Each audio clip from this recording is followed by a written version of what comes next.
Ассалаумағалейкум, менің есімім Аманжолов Дамир.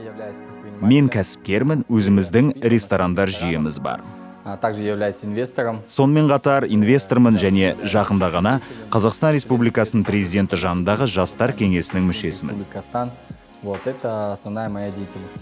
Шын айтсам, Рамадан айында иманымды арттырып, спортпен шұғылданып, және де жалпы денсаулығымды дұрыс күту туралы баяғыдан ойлап жүрмін. Бұрын ораза ұстанған кезде өзім үшін қиын сынақ деп сезінетінмін.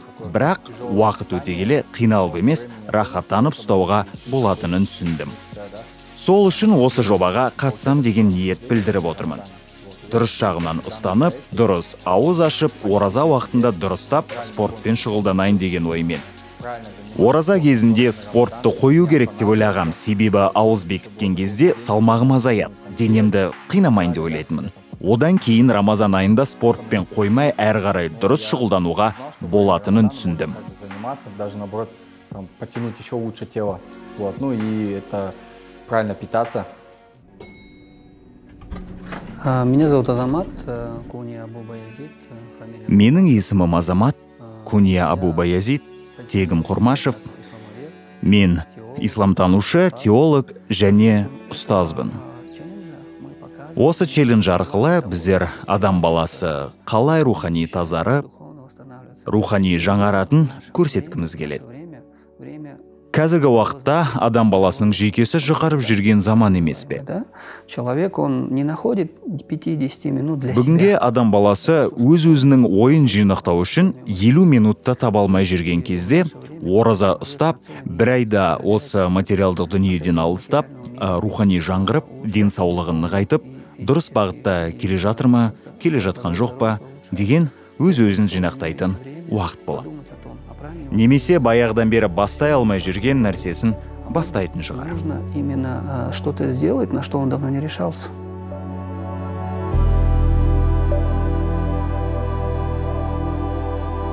Всем привет, меня зовут Ара Есенгелдина, мне 24, Бәріңе сәлем, менің атым Ара Есенгелдина, жасым 24-те, Алматыда тұрамын.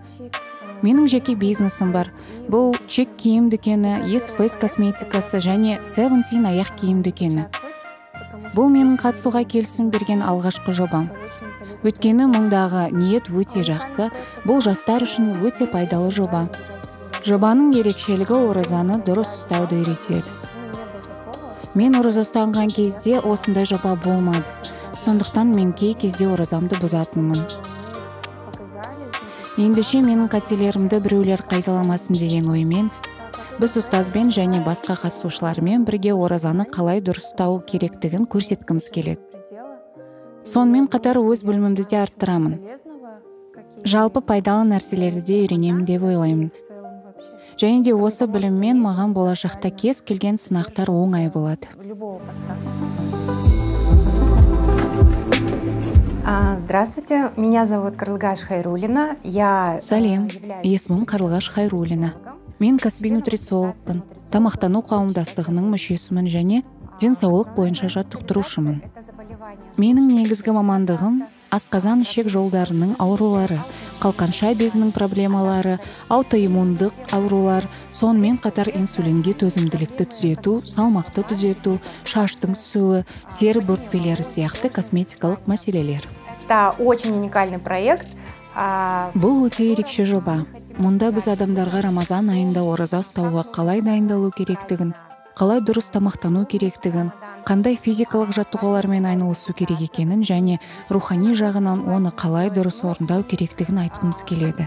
Рамазан айында не істеу керек, қандай сүрелер оқылады және бұл айды қалай пайдалы өткізу керек екенін айтамыз.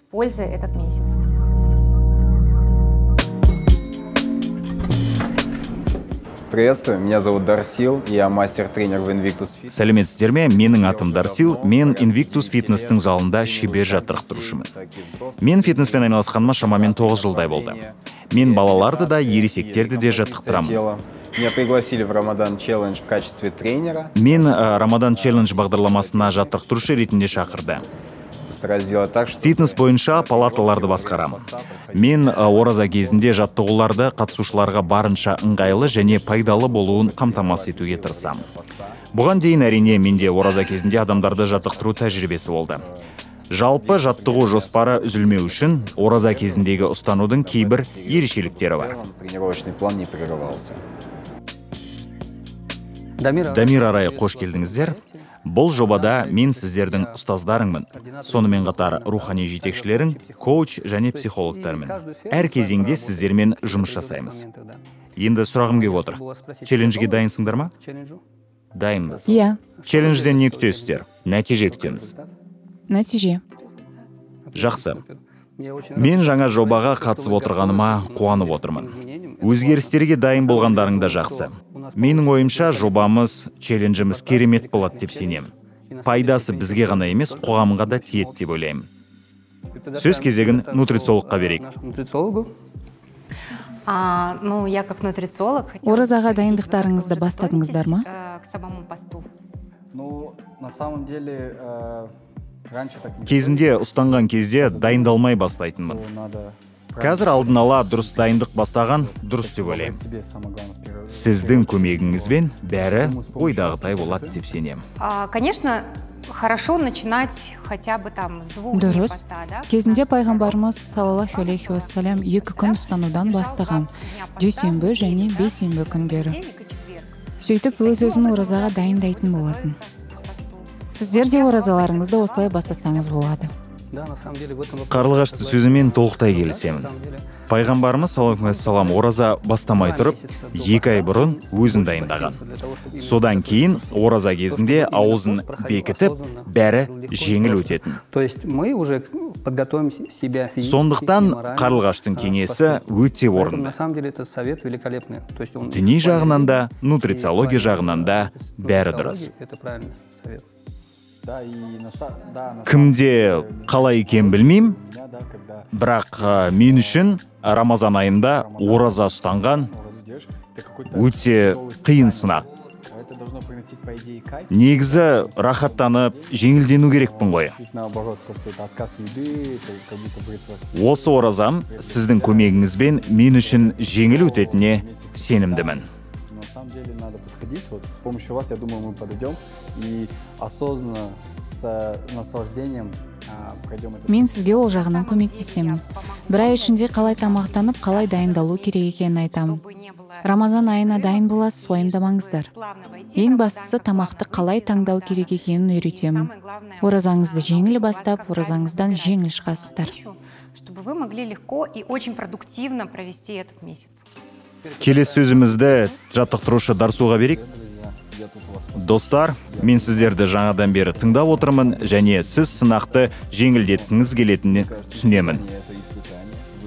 Бірақ бастысы сіз өз рухыңызды сынайсыз. Біздің ұстазымыз бізді осы жолда саналы түрде бағыттайды. Сонда сіз сауатты түрде мұсылман қоғамына қосыласыз. Ал мен өз тарапымнан сіздің денеңізді өзіңіздің жаныңызға арналған күшті ғибадатханаға айналуына көмектесем. Сондықтан бізде бұған оңай қосыламыз. Мысалы, сіз жақсы жаттықтыңыз, бірақ біз оны өзгертеміз. Сіз ораза кезінде әдеттегідей жаттығу жасай алмайсыз. Себебі сіз күндіз ішіп жей алмайсыз. В течение дня, да? Поэтому тут... Сондықтан мен сізге өзіңізге зиян тигізбеу үшін мұны қалай жақсырақ жасау керегін айтамын. Бұл сынақтан абыроймен өтесіз деп сенемін.